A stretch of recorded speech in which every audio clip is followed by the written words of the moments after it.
যদি তারা এই যাকাতটা আদায় না করে, হে আমার নবী আপনি জানিয়ে দিন, ফাবাশশিরহুম বিআযাবিন আলীম, অচিরেই আমি আল্লাহ তাদেরকে যন্ত্রণাদায়ক লাঞ্ছনাদায়ক শাস্তিতে আমি আল্লাহ তাদেরকে পাকড়াও করব।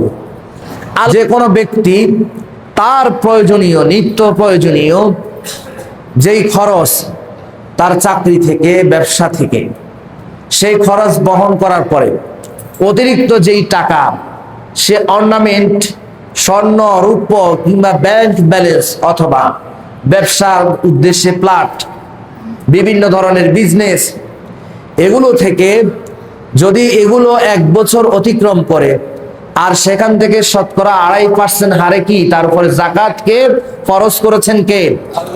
সবাই একটু মুখ খুলে বলেন কে? আল্লাহ যাকাত কে ফরজ করেছেন। যাকাত দেওয়ার মতো সম্পদ আপনাকে দান করেছেন কে? ফালাউলা ফাদলুল্লাহি আলাইকুম ওয়া রাহমাতুহু লাকুনতুম মিনাল খাসিরিন।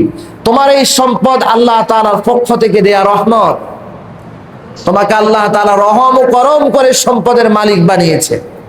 তুমি তোমার সেই সম্পদ থেকে তোমার নিত্য প্রয়োজনীয় খরচ বাদ দিয়ে বাকি যেগুলো আছে, ব্যাংক ব্যালেন্স, ব্যবসা বাণিজ্য, অর্থ কড়ি, ব্যবসায়িক প্লট, যে কোনো ধরনের বিজনেস এবং তোমার স্বর্ণ রৌপ্য যা আছে, এই সবগুলোর হিসাব করে যদি কোনো ব্যক্তি কমপক্ষে 1,32,000 টাকা তার কাছে থাকে, যেটি তার কথা বুঝবেন নিত্য প্রয়োজনীয় খরচের বাহিরে, আপনি কারো কাছে কি থাকে? গচ্ছিত থাকে, তাহলে তার ওই টাকার উপরে কি আসবে? যাকাত আসবে।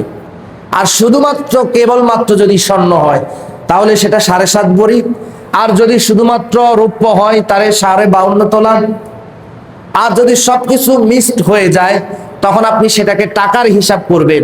যদি সেটা 1,32,000 টাকা হয়, বর্তমান উম্মুল মাদারিস হাটহাজারী মাদ্রাসা থেকে এই লিখিতভাবে সিদ্ধান্ত দেওয়া হয়েছে, যদি 1,32,000 টাকা হয় নিত্য প্রয়োজনীয় খরচের বাহিরে, সেটা যদি 1 বছর অতিক্রম করে অথবা 2-1 মাস বাকি আছে, 2-1 মাস পরে 1 বছর হয়ে যাবে, আপনি এখনই সেটা দিতে পারেন মাহে রমজানের বরকত অর্জন করার জন্য।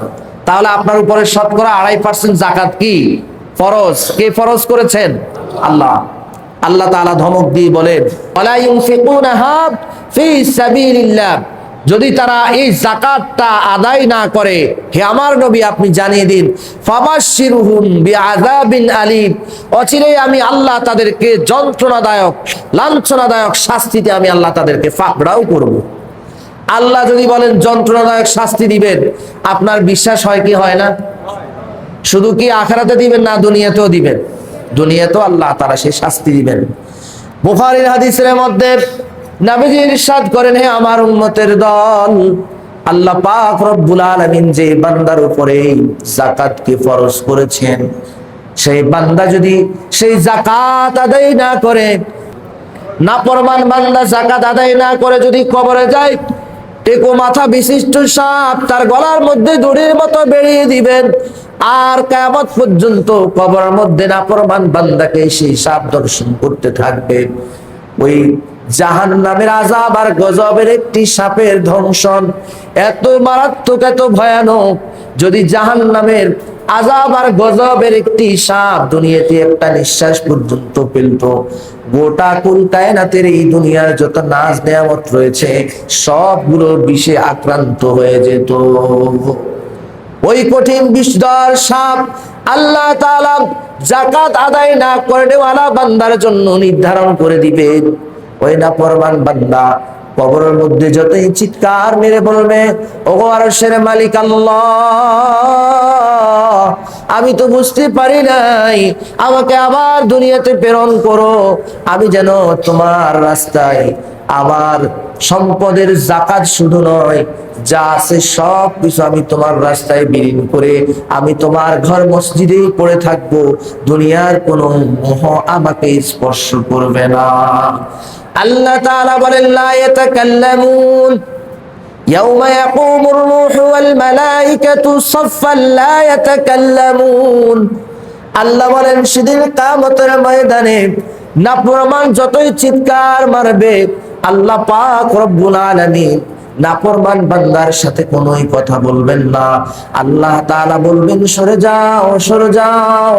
আল্লাহ পাক রব্বুল আলামিন বলবেন ওয়ান্তাজুল ইয়াউমা আইয়ুহাল মুজরিমুন।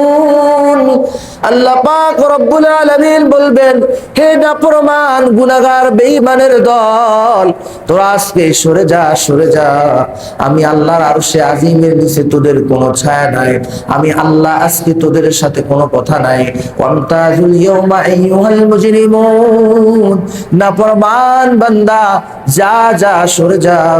আমি আল্লাহর কোনো রহমত আজকে তোদের জন্য বরাদ্দ নাই।